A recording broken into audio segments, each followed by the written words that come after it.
Everybody, Lifter for Life here, bringing you guys a brand new video. So, conveniently, on our last day of finals, we finally get freaking the new Vjump, and I was so excited that I couldn't stop myself from looking early. So, you're not gonna get my first impressions, but I still am super excited about this because we finally got Supreme Dragon King Zarc's effect. And we know what it is, and it's scary, and it's probably one of the best boss monsters released in the past, like, few years. Oh god, this deck is gonna be so stupid. So, let's start with this. So, first and foremost is Zarc, Big Bad Zarc, the main antagonist of Arc V, or at least the true main antagonist, as far as we can tell. This guy, Jesus Christ, first and foremost, it's a fusion pendulum. He's the first one. He's 4K by 4K. I knew he'd be like 4K by 4K or 5K by 5K, something big like that. There's no way he'd be 3K by 3K, something small like that. Like, because this guy is, first and foremost, if you've seen in the anime, he's giant. He's like the size of a whole city.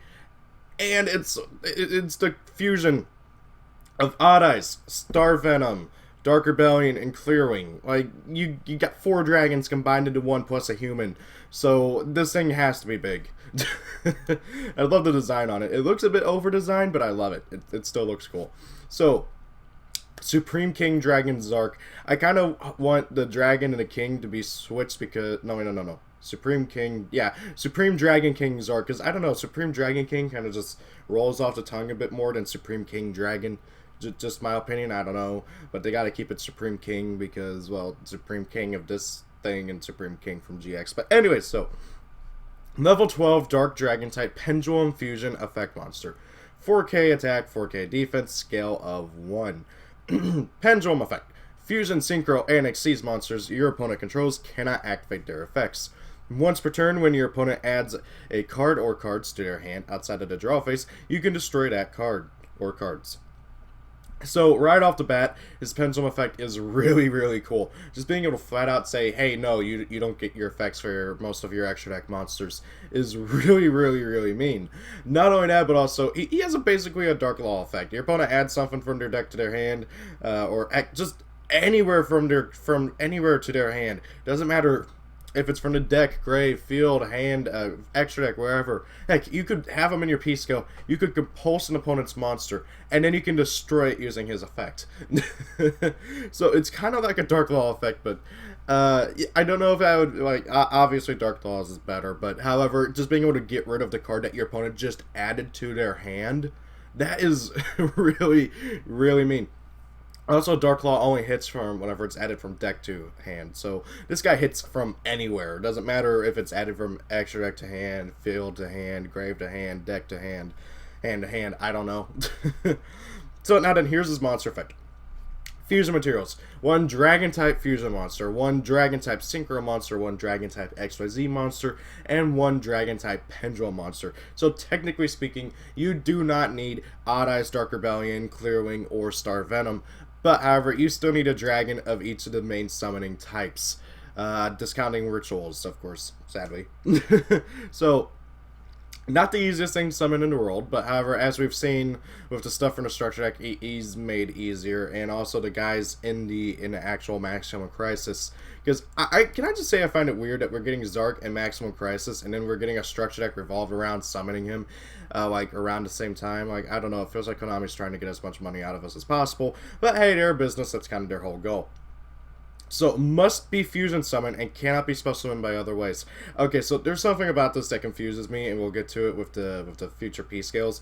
But still, it's a good idea that they had this, because Jesus, if this thing was able to be summoned by other ways, this would be a nightmare, and it already kind of is. So, if this card is special summoned, destroy all cards your opponent controls. He comes out on the field with a bang, just nuke the opponent's board just for being summoned. That is stupid. He cannot be targeted or destroyed by an opponent's card effect. Okay, so he's a Magic Spectre. Like, every boss monster in the game has this. When this card destroys a monster by battle, you can special summon 1 Supreme King Servant Dragon monster from your main deck or extra deck. Pretty cool. If this card in the monster zone is destroyed by battle or card effect, you can place this card in your pendulum zone. Can I just say it's funny that it can't be that it cannot be destroyed by a card effect, but yet it can be, like, I don't know. Like, obviously, it can't be destroyed by your opponent's card effects. So, like, I guess if you wanted to, you could Dark Hole for some reason. Now, of course, I believe Odd-Eye's Raging Dragon, if your P-scales are full, you do not get to put them in your P-scale. So, this thing is a beast. It's a nightmare. It's as Leo in the TV show says, it's the devil, basically. It is very, very, very, very powerful. So, very, very, very, very, very powerful fusion.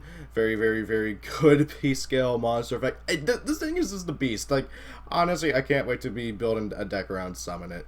I mean, granted, though, we're getting, like, a whole archetype to Summon It, but still really, really cool. Now for the P-scales. Okay, so here's Supreme King Servant Dragon Dark VRM. I don't get what the Dark VRM means, but whatever. So, he's a level 4. He's a Dark Dragon type Pendulum effect monster, obviously. 1800 attack, 1200 defense. P-scale 5. Pendulum effect. If once per turn, if you control no monsters, you can place one Supreme King Gate Pendulum monster from your deck into your Pendulum zone. Also, you cannot Pendulum monsters for the rest of this turn, except Dark monsters. Monster effect. You can only use each effect of Supreme King Servant Dragon Dark VRM once per turn. If this card is normal summoned or special summoned, you can add one Supreme King Gate Pendulum monster from your deck to your hand. If this card is in your graveyard and you control no monsters, you can special summon this card from your graveyard. Okay, so now we're going to get to the Supreme King Gates, and I want to do both at the same time just because they go together. So, Supreme King Gate Infinity with a scale 13, and Supreme King Gate 0 with a scale 0.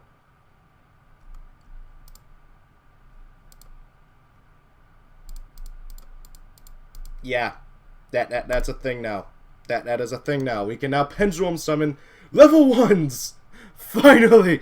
I've been saying that we need scale 0 so we can actually Pendulum Summon level 1s, which is really cool.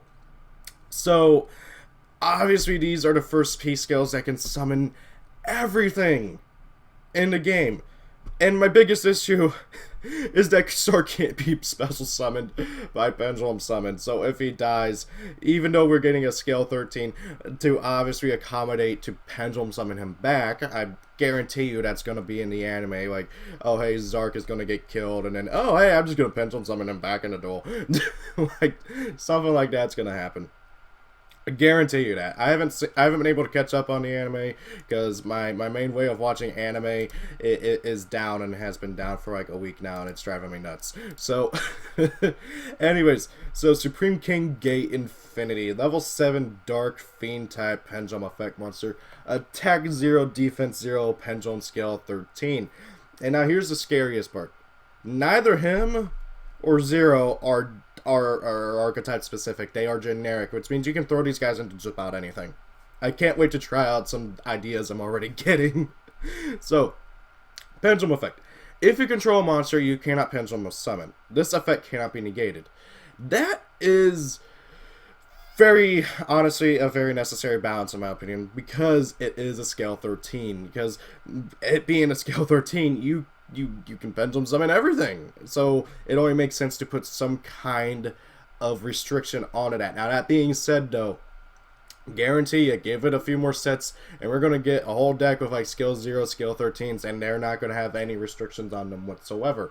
Because that's what they did with Cleafords. Cleafords were a bunch of scale 1s and scale 9s, and they had restrictions on them, and then like a set or two later, we got a bunch of like high scale generic pendulums that had no restrictions on them whatsoever. So yeah, it's very good that we have this, but still, this deck is gonna be stupid. I can't wait. His other P-scale effect is once per turn, if you control Supreme King Dragon Zarc, you can target one face-up monster your opponent controls, gain life points equal to its current attack. Yes, because this deck needs ways to gain life points. Granted, though, I like it that they're giving more decks ways to gain life points. Life point gaining is something that is not in the game very much, and I really feel like should be I feel like there should be at least one card or two cards in just about every archetype that can somehow give back a little bit of life points, even if it's not that much. Now, theoretically, this can be a lot or very little, but still, regardless, once a turn, you should be gaining life points unless your opponent has some monsters, in which case they're going to get pwned by Zarc. But yeah, I like this. I like this guy's pendulum effect. So his monster effect is, once per turn, you can target one other face-up card you control, destroy both this card and that card, and if you do, special summon one Dragon-type XYZ monster or Dragon-type Pendulum monster from your extra deck, but its attack and defense each become 0, its effects are negated, also it cannot be used as a material for Synchro or Xyz summon. If this card is destroyed by battle or card effect in the monster zone, you can place this card in your P zone.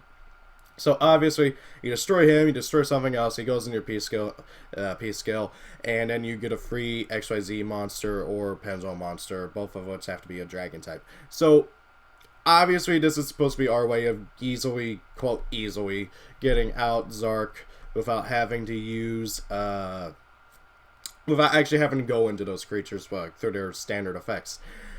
And even then, like, honestly, the Supreme King Gates are probably going to be rendered irrelevant once the structure deck comes out. And I don't know if Maximum Crisis comes out first. Like, obviously, Maximum Crisis comes out first before the new Pendulum structure deck. But, so that'll be interesting to see if this deck does anything before that. So now then, here's Supreme King Gate 0. If you control Supreme King Dragon Zarc, you take no damage. Yes, because you not only get to gain life points, but you don't take damage. And that's battle or effect. Screw you, Nurse Refical. Once per turn, if there's a Supreme King Gate Infinity in your other Pendulum Zone, you can destroy 2 cards in your Pendulum Zones, i.e. this guy and the other guy. And if you do, add 1 Polymerization spell card or Fusion spell card from your deck to your hand, except a Fusion Wave Motion. They really ought to just change this card's name. Like, seriously, this card, nobody plays it, but they still have to put it on every single card that inserts out a Fusion spell. So this card is pretty good, just being able to say, hey, I take no damage while I have my boss monster who has 4k attack power. And, oh, hey, I can pop this card in my other P scale, and then search out a poly. So, yeah, that is pretty cool, just being able to grab poly, grab any fusion spell card, technically, so you could even grab fusion recovery, fusion substitute, anything really, really, really good effect. I like it.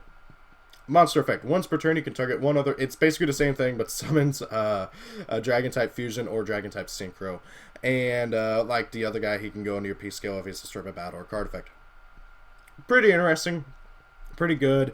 Obviously, I think what it intends you to do is use their effects to destroy both Gate 0 and Gate Infinity while they're on the field as a monster. Destroy both, put them in your P scales, special summon. I don't know. That's just kind of my gist of it, my guess of it. Then we get to a new, I guess, archetype. It's not really an archetype as much of it is a group of spell and trap cards focused around this guy who just kind of seems to come out of nowhere.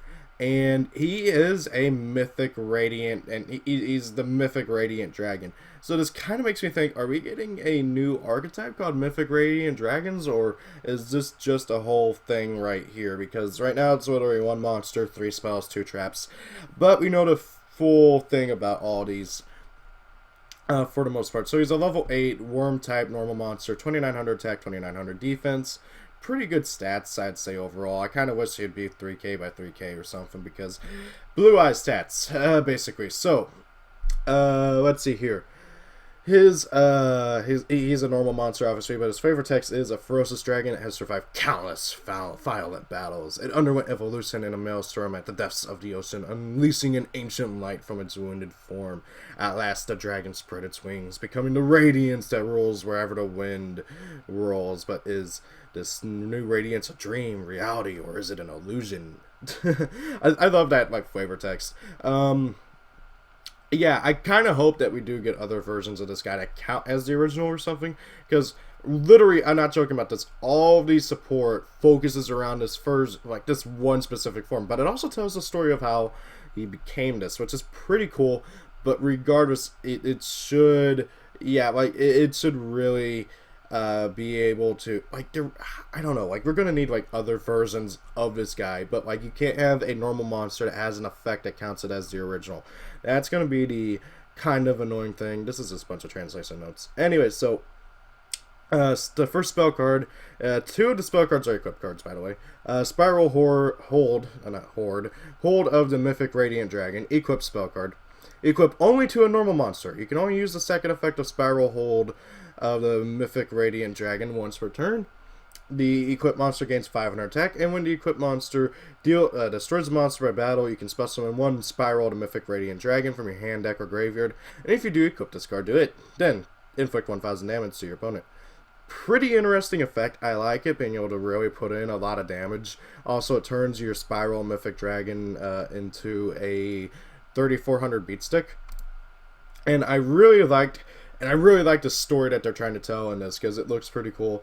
It looks like the Atlanteans were battling this guy, and they somehow nearly killed it. And then he comes back. So, yeah, that's kind of funny. And then here's the next one. This one shows the dragon getting, I guess, killed by... This looks like, crap, what's his name? Poseidra, the level 7 that like, nobody played. I know, like, some mermail players play it, but even then. So, Spiral Crash of the Mythic Radiant Dragon. Equip spell card, equip only to a normal monster, blah, blah, blah, blah. If the equipped monster attacks a defense position monster, inflict piercing battle damage to your opponent. When the equipped monster inflicts battle damage to your opponent, you can spell summon a Spiral Mythic Radiant Dragon from your hand, deck, or grave. And if you do equip this card to it, then you can change one attack position monster your opponent controls to defense position. So, it just gives it piercing. Literally, these two spell cards are literally just simply to give this guy effects. Which is interesting, and I do like that. And it just occurred to me, but does he have a snail on his head? Oh, those are horns. Okay. I was like, a snail on your head. What's up with that? Okay, so now we got the first trap card. Deep Whirlpool of the Mythic Radiant Dragon, which I guess shows him getting killed and then, like, going through the transformation, which is interesting. Normal trap card. If the field is Umi, you can activate this card from your hand, which is pretty cool. Sadly, Umi is kind of irrelevant, but however, they fixed that. So, if you control only normal monsters, minimum of 1, target one effect monster your opponent controls, it loses 1,000 attack and defense, also its effects are negated. These changes last until the end of this turn.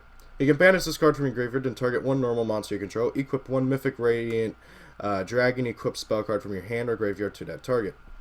So, not only can you activate this from your hand if Umi is on the field, but, however, you can just get back your equipped spells from your graveyard and just auto-equip it onto a monster. That is really cool. I like this. Not to mention, it's a Phoenix chain, kind of. That also makes your opponent lose, that makes the opponent's monster lose 1,000 attack. So, that is really, really cool. I do like the support that this guy is getting. My biggest issue is trying to play with one monster in a deck, so I don't know how this is going to go. Then we got the final trap card, well, the second trap card, I should say. We don't know if there's going to be more, and I kind of doubt it. So this is Clashing Whirlpool of the Mythic Radiant Dragon. If the field is Umi, you can activate this card from your hand. If you control only normal monsters, minimum of 1, target one card your opponent controls, destroy it. Pretty cool. And then it does literally the same thing as the other one, which is pretty cool. Wait. You can... Oh, wait, no, it doesn't. Actually, I thought it did. I totally misread it. You can banish this card from your graveyard, then target one normal monster you control. Equip all Mythic Radiant Dragon equipped spells on the field that are correct equips to that target. So, we've only got 2 of the equipped spells right now, but something tells me that we're either going to get more in this set, or this is going to be a reoccurring thing for future sets, and we're going to get more equipped spells for him in the future sets. Hopefully they would give him like some super powerful effects or something, which would be pretty cool. Also, this version looks slightly different from the other in that he does not have horns. He has like tentacles up there, so that's interesting. And now we got Pacifist, City of Mythic Radiance. So this is the field spell, because, you know, every deck has to have a field spell. And it looks like it's another part of Atlantis or something, but it's not obvious. It's a whole separate city. Field spell card. This card is always treated as Umi. Yay! During the turn you activate any of this card's effects, your opponent you cannot normal or special summon effect monsters. So you cannot normal or special summon effect monsters that during a turn you activate this card or any of its effects. Just any of its card's effects, not just a card itself. Once per turn, if you normal or special summon exactly one normal monster, you can add one Mythic Radiant Dragon card from your deck to your hand. Pretty cool. If you control no tokens and your opponent activates a card or effect, you can special summon one Mythic Radiant Dragon token, Worm type, Water, level 8, 2k, 2k. So I don't know what the tokens are going to be really used for. My guess is obviously as tribute fodder to summon out the big guy. But, however, why would you do that when we got, like, easier and faster ways of summoning him? The biggest... Something else I just thought of, but he's a worm, he's not a dragon. If he was a dragon, you could use, like, 5 Older Dragon Lords to bring him back or something, which would be pretty cool. But, however, we do have a lot of worm support as well, so it'll be interesting to see if anybody can make a deck out of this. I'm going to try it because I like to support, but the actual normal monster is kind of... It's just the whole idea of, like, focusing around a normal monster generally tends not to be very good. So, here is Premium Pack 19, Pendulum Fusion, normal spell card. You can only activate one Pendulum Fusion per turn. Fusion summon one fusion monster from your extra deck using monsters you control as fusion materials. If there are 2 cards in your Pendulum Zones, you can also use cards in your Pendulum Zones as fusion materials. So, this card... you can use it very well in the Zarc deck because let's say you put the two of the P skills, for instance, the guy who pretends to be Star Venom and the guy who pretends to be like Odd Eyes. I don't remember their skills or anything, just using it as an example. You put them in there, and then you have the other 2 on the field. So you have the one that pretends to be Clearwing and the one who pretends to be Dark Rebellion. You activate that. You can fusion summon into Zarc just by using your P skills too, and they all go into your extract too, which is pretty stupid. I like it. Don't know how really useful that's gonna be. So, Anniversary Pack Wave 1. So, for those who don't know, the Anniversary Pack is going to be like a pack of cards that are inspired by key duels and moments in the TV show. So, this is Passionate Duelist. I think this is supposed to be when Yugi and Kaiba first dueled. So, we got Dark Magician and Blue Eyes White Dragon there. Passionate Duelist, continuous spell card. When a monster you control declares an attack, you can target one spell trap card your opponent controls, negate that attack, then destroy that card. So, yeah, you can you can negate your own attack and then destroy a spell or trap card, which is kind of cool, I guess. While this card is in the spell and trap card zone, each player can only set one spell or trap card from their hand per turn. And a monster special summon from the extract cannot attack during the turn of a special summon. So it kind of gives you Battle City rules with the extract thing, which is pretty cool. I don't know where the whole set one spell trap card came from, but that's also pretty cool. I wish it only affected your opponent, not just you. I mean, not you as well, but well. Once per turn during your draw phase before you conduct your normal draw, you can add one monster from your graveyard to your hand instead of conducting your normal draw. So just being able to get back any monster from your graveyard to your hand is really, really good. And I think that the third effect is going to be the main reason why people actually bother playing this card, because monster recovery is really, really cool and really, really good. I like this a lot. I just wish it was...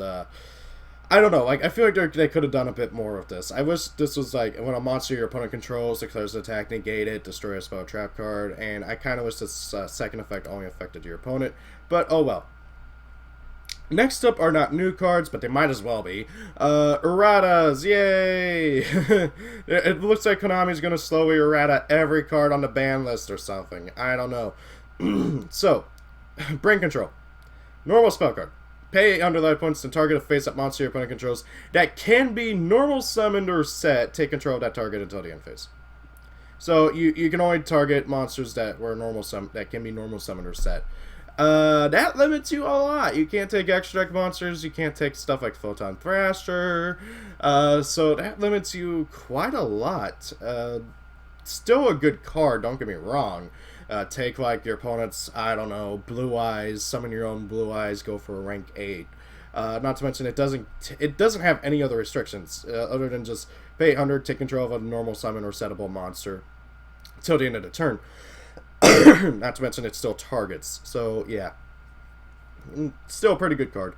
Then we got Future Fusion. It got errated. Basically, you need to wait 3 turns now. So during your next standby phase after this card's activation, reveal a fusion monster in your extra deck, and if you do the normal stuff, send the fusion materials for that monster from the deck to graveyard. And then it's the old effect. During your second standby phase after this card's activation, fusion summon 1 fusion type monster. Wait. Okay. Huh. Here's a question. So after this card's activation. So, okay, I see how it works. You still gotta wait 2 standby phases. But you don't get to send the monsters until the first standby phase. Okay, that makes sense. I completely misread this card earlier. I thought you had to wait 3 standby phases. But it's basically the same effect. But however, whenever you first activate it, nothing happens. Then on the first standby phase after activation, you do the actual basic fusion thing. You reveal the fusion monster, you send the fusion materials from deck to grave, and then the standby phase after that, you get the monster. Okay, that makes sense. Okay, so it's still not that bad. You just can't go bow wow on the first turn you summon it. I mean activate it, which is pretty cool. Now then, Imperial Order. I feel like even with the errata, this card should still not be back. I don't think it is. I can't remember. We'll get to the OCG ban list. I should actually probably move this over here. So, Imperial Order, errata, continuous trap card. They basically made it to where you gotta pay the life points during each player save my face, and you must pay the life points. You can't just say, no, I'm not going to. You must pay the life points. And then, let's see here. Anniversary Pack Wave 2. Quick play, spell card. Target, let's see here. Cosmic Flare. Target 1 Stardust Synchro monster you control. During this turn, if that target battles an opponent's monster, at the start of the damage step, shuffle that opponent's monster into the deck. Pretty cool. Basically turns your Stardust into a giant Grand Mole, which is really, really awesome. If a Stardust Synchro monster you control would tribute itself to activate its effect, you can banish this card from your graveyard instead. So it works with Stardust Dragon, and it works with Stardust Warrior. That is really, really, really cool. I like that a lot. Next up is Lightwing Shield. When an attack is negated, activate one of these effects. It is now the end phase of this turn. That is mean. By the way, this is a quick play spell card too. Or target 1 Utopia XYZ monster you control. Its attack becomes double its original attack until the end of this turn. So it basically, either way, effectively ends the turn, basically.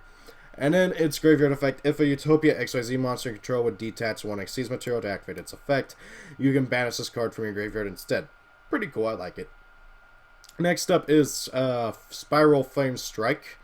Normal spell card, activate one of these effects. If you control an Odd Eyes monster, target 1 card on the field, destroy it. This is a normal spell card, by the way. Or add 1 level 7 or higher, 1 level 7 Odd Eyes monster from your deck. Or that is a Pendulum monster that is face up in your extra deck. I presume to your hand. It doesn't specify. So, yeah. And then we got more erratas. YgoGuardian, because he totally needed an errata OCG. Because the card is at 3 over here in TCG, is totally tearing up the meta, is totally wrecking everything, is totally a broken OP card that should be banned again.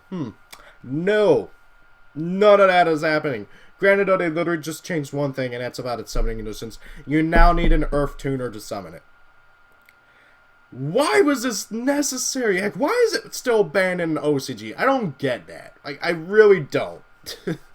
Konami OCG makes no sense to me. Konami in general doesn't make any sense to me. Bryonic, Dragon of the Ice Barrier. So, 2300, wait, why am I reading off the stats? Everybody knows what Bryonic stats are. They didn't change anything about his summoning conditions. You can only use the effect of Bryonic, Dragon of the Ice Barrier once per turn. And then, yeah, it's pretty much the same effect, except now you can only target cards your opponent controls. Okay, this card is still stupid and Mermails. Synchro into it. Use its effect. Discard all my Merlantians. Target all my opponent's cards and on their field. Spin them back to the hand. Oh, hey. Chain link 1, 2, 3, 4, 5. Okay, hey, look at that. I get to plus like crazy. Okay, that's like my big issue with Bryonic. This card cannot be a thing. I don't care what they do to the errata unless they make it to where you need an Ice Barrier Tuner or something to summon it. And even then, I could totally see freaking Mermails playing an Ice Barrier Tuner to summon it. As long as it is a water monster and can trigger the Merlantian effects, this card is not... It should not be back. It will propel Mermails to a stupidly higher stance than they already at, and they are already currently, I think, like a tier, what, 1, 2 deck, something like that. Rescue Cat, here's the kitty that everybody is kind of angry about. So, Rescue Cat, level 4, or if everybody knows what Rescue Cat is. They changed 2 things about it. So, first and foremost is it's only usable once per turn, so you can't, like, use its effect, call to hunt it back, do it again. No, you can't do that. And then also it negates the effects of the monsters you summon.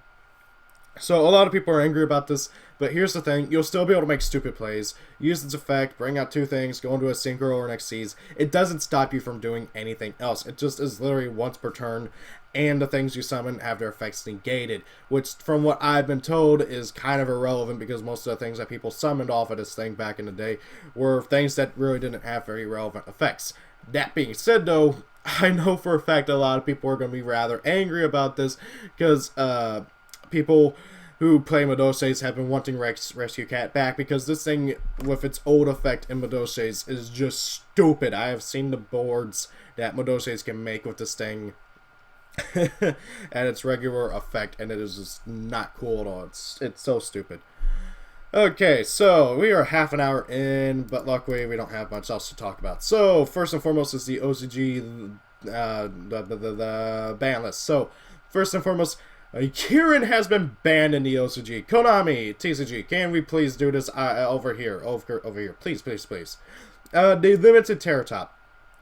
Okay, I know why this is. It's because of freaking Zodiacs. This saddens me so much.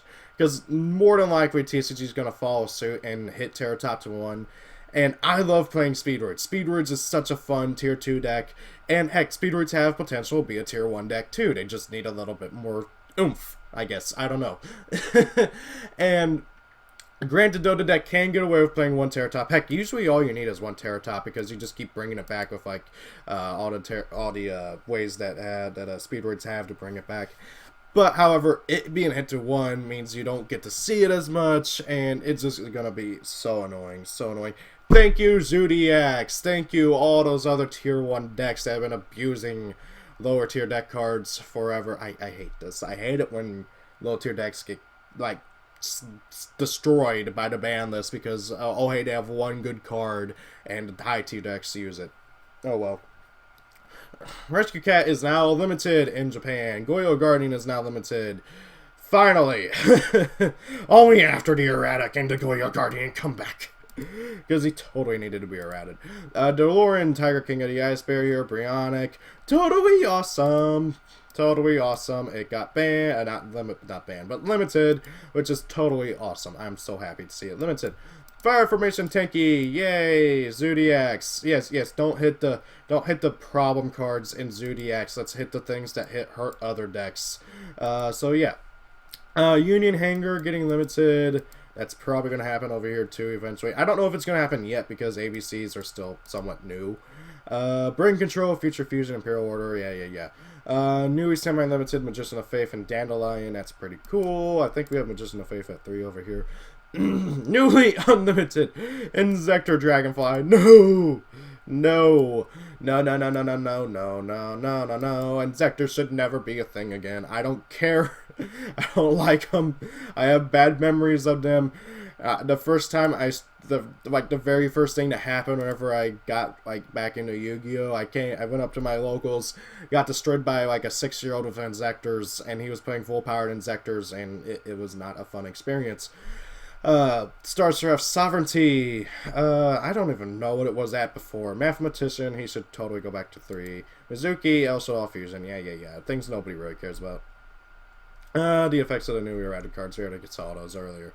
Now that missed support. We will be seeing the new boss card from Tyranno's Rage. The next structure deck R, so the next revisit to the structure deck, which will be the Dinosaur structure deck. And this looks like a really cool retrain of Ultimate Tyranno.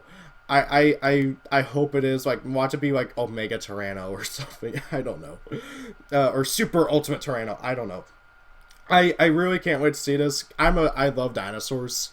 And Ultimate Tyranno is like one of my favorite cards. I think I talked about that whenever I did that video of top 10 like old cards that should get their whole archetype. And I really hope that this I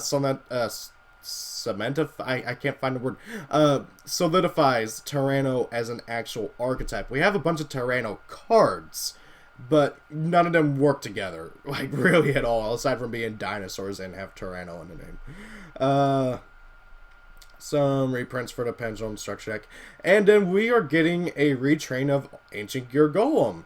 It's called Ancient Gear Golem Ultimate Pound, or as it will probably be called over here, Mechanized Melee. So this is interesting. So it's Ancient Gear Golem doing Mechanized Melee, okay? His attack. And it's the first signature attack card that is not a spell card. It is a retrain of the original monster. That is really interesting. I don't know why Konami is doing this. I mean, yes, Ancient Gear Golem totally needed a retrain. I completely agree with that. And this thing better be able to count itself as the original somehow. Because that'd be really nice. Because right now, Ancient Gear Golem, people are kind of on the fence about actually playing in the future Ancient Gear deck. I'm going to do it just so I can go into an 88,000 attack power Ultimate Ancient Gear Golem. Which reminds me, I got to hunt some of those down. So, this guy... I can't wait to see what he does, but we're not going to learn about it until probably the next Vjump, which isn't going to be until next year. And then Starter Deck 2017 has been announced. We don't know anything about it, really. Other than it's using a label that was used back during the times of the original series and GX, as well as on legacy products related to them. This may or may not mean anything of importance, which is interesting. Lots of people like a Elemental Hero structure deck, or starter deck or something. So guys, that is everything about this new Vjump. I am super excited to get to play Zarc and everything. I can't wait to play this guy and his deck around him. It's going to be awesome. I can't wait. I really want like YgoPro to update like now so I can play this guy. But it's not going to happen until probably like later this week. So guys, thank you all for watching. Tell me guys what you think about this video. What are like your guys like most excited things? Do you like the new erratas to the old cards? Do you like the new cards? Do you think Zarc is overpowered? I think he's borderline overpowered, but as long as we have kaijus, I guess we're okay. So again, guys, thank you for watching this video. Hope you have a great day. If you want to support me, please look down below at my Amazon wish list in the description down below. Down there in the description, you will also find my Facebook, my Twitter, all that other stuff. So if you ever want to get into contact with me, feel free to do so. Seriously, I pretty much accept every friend request I get. So also, you'll find my Facebook page down there as well, which, you know, you can follow. I always upload a post saying that whenever I upload a video so that you never miss anything, considering YouTube's terrible algorithms right now. Again, guys, thank you all for watching. Hope you guys have a great day. If it's birthday, happy birthday. See you all later. Peace out and goodbye.